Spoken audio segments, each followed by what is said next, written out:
Hey there. It's time for our daily lectionary reading for Saturday, November 20th. Wow, we're getting really close to Thanksgiving, guys.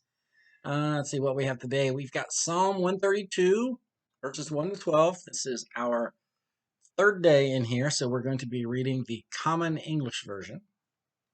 We've got 2 Kings 23, verses 1 to 14. And our New Testament is John 3:31 to 36. So let us start off the Psalm 132, the eternal dwelling of God in Zion. The Common English Bible calls it a pilgrimage psalm. So, Lord, remember David, all the ways he suffered, and how he swore to the Lord, how he promised the strong one of Jacob, I won't enter my house, won't get into my bed, I won't let my eyes close, won't let my eyelids sleep, until I find a place for the Lord, a dwelling place for the strong one of Jacob. Yes, we heard about it in Ephrathah. We found it in the fields of Jaar. Let us enter God's dwelling place. Worship at the place God rests his feet. Get up, Lord, go to your residence, you and your powerful covenant chest. Let your priests be dressed in righteousness. Let your faithful shout out with joy.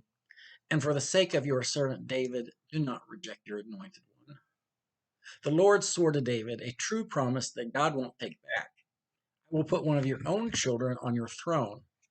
If your children keep my covenant and the laws I will teach them, then their children too will rule on your throne forever. Actually, it does a pretty good job. Sometimes the Common English Bible falls into that. Most translations do is they lose the poetry aspect. Um, in that case, they kind of kept it. It's worth checking out. It's not as easy to hear. I tried to kind of overdo the pauses and the stops so you could kind of hear the breaks. But it's worth checking out if you get a chance. All right. 2 Kings 23, 1 to 14. I'm talking about Josiah's Reformation. And remember, Josiah is the one that they came to him. They found the book of the law. They found the Torah that they had lost.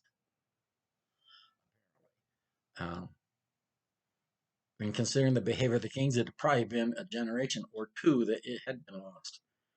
And when they brought it to Josiah's attention and he read it, he tore his garments. He was thoroughly convicted that they had fallen away from God. All right, so then the king directed that all the elders of Judah and Jerusalem should be gathered to him. The king went up to the house of the Lord, and with him went all the people of Judah, all the inhabitants of Jerusalem, the priests, the prophets, and all the people, both small and great. And he read in their hearing all the words of the book of the covenant that had been found in the house of the Lord. The king stood by the pillar and made a covenant before the Lord to follow the Lord, keeping his commandments, his decrees, and his statutes with all his heart and all his soul, to perform the words of the covenant that were written in this book. And all the people joined in the covenant. The king commanded the high priest Hilkiah, the priests of the second order, and the guardians of the threshold to bring out of the temple of the Lord all the vessels made for Baal, for Asherah, and for all the hosts of heaven. And he burned them outside Jerusalem in the fields of the Kidron and carried their ashes to Bethel. I'm going to stop right there real quick. I want to make sure that we get the importance of what we just read there. In the temple to God, the temple to Yahweh, were vessels made for Baal, for Asherah. Baal was one of those gods that demanded human sacrifice, not as much as the others, not as common as. Just left my head. Never mind. There's a couple other ones, but they're all these pagan gods, these gods of the Canaanite, had vessels and stuff inside the temple to Yahweh. Um, took them out to the Kidron Valley and carried their ashes. Clean house, literally. He deposed the idolatrous priests whom the kings of Judah had ordained to make offerings in the high places of the cities of Judah and around Jerusalem, those also who made offerings to Baal, to the sun, the moon, the constellations, and all the host of the heavens. The priests of Yahweh were making sacrifices to other gods.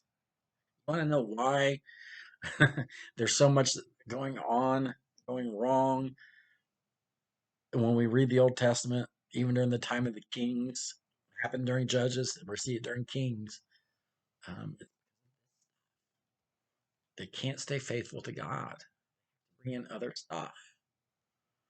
We could talk about how we in the United States, at least, we bring in other stuff, but we're not going to go there today. He brought out the image of Asherah from the house of the Lord outside Jerusalem to the Wadi Kidron and burned it at the Wadi Kidron, beat it to dust, and threw the dust of it upon the graves of the common people. He broke down the houses of the male temple prostitutes that were in the house of the Lord. Male temple prostitutes in the house of the Lord, where the women did weaving for Asherah. He brought all the priests out of the towns of Judah and defiled the high places where the priests made offerings, from Geba to Beersheba. He broke down the high places of the gates that were at the entrance of the gate of Joshua, the governor of the city, which were on the left at the gate of the city. The priests of the high places, however, did not come up to the altar of the Lord in Jerusalem, but ate unleavened bread among their kindred. He defiled Topheth, which is in the valley of Ben Hinnom, so that no one would make a son or a daughter pass through the fire as an offering to Molech. There you go. That's one of the prominent ones. Chemosh is the other one. Local gods who demanded child sacrifice, not just human sacrifice, but child sacrifice. The valley of Ben Hinnom, the valley of Gehenna,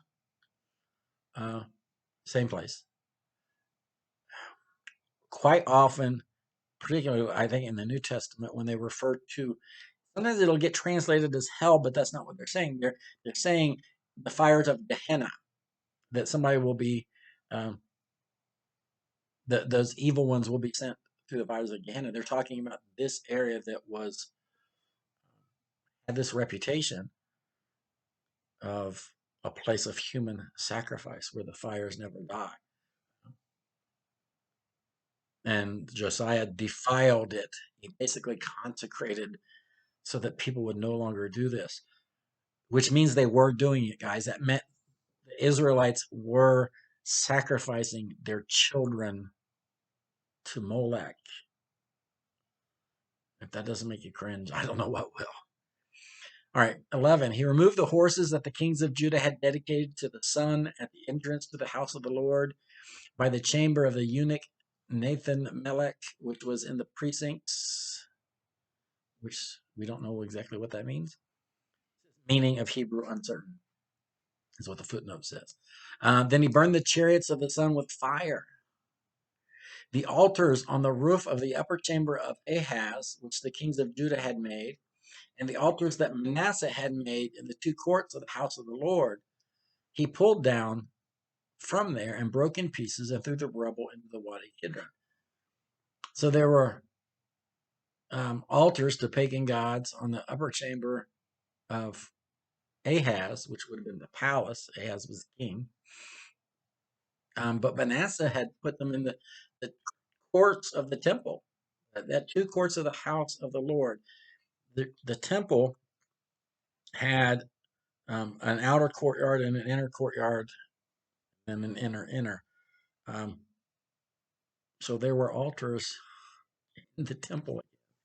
The king defiled the high places that were east of Jerusalem to the south of the Mount of Destruction, which King Solomon of Israel had built for Astarte, the abomination of the Sidonians, for Chemosh, the abomination of Moab, and for Milcom, the abomination of the Ammonites.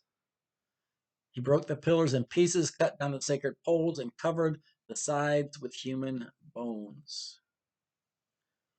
We always talk about the wisdom of Solomon, but we kind of gloss over um, the downside. That not only did he allow the presence of these other gods, the worship of these other gods by his wives that he brought in. He had hundreds, right? But he actually built some of the altars for them. He aided and abetted. He just did not just look the other way. So that's Josiah cleaning house of all the worship of these Canaanite gods. A lot of it happening in the house of the Lord, in the temple. I just can't stress that enough. They were worshiping other gods in the temple. All right. We need a palate cleanser. We need a sorbet. So let's look at John 3:31 to 36. That'll be our theological sorbet today. It'll cleanse our palate from all the pagan God worship. The one who comes from above, from heaven, is above all. The one who is of the earth belongs to the earth and speaks about earthly things. The one who comes from heaven is above all. He testifies to what he has seen and heard, yet no one accepts his testimony. Whoever has accepted his testimony has certified, or set seal to in the Greek, has set seal to this, that God is true. He whom God has sent speaks the words of God, for he gives the Spirit without measure. The Father loves the Son and has placed all things in his hands. Whoever believes in the Son has eternal life, and whoever disobeys the Son will not see life, but must endure God's wrath. Whoever believes in the Son has eternal life. It's that simple, guys. And that is our daily lectionary reading for Saturday, November 20th. I'll see you in church tomorrow, right?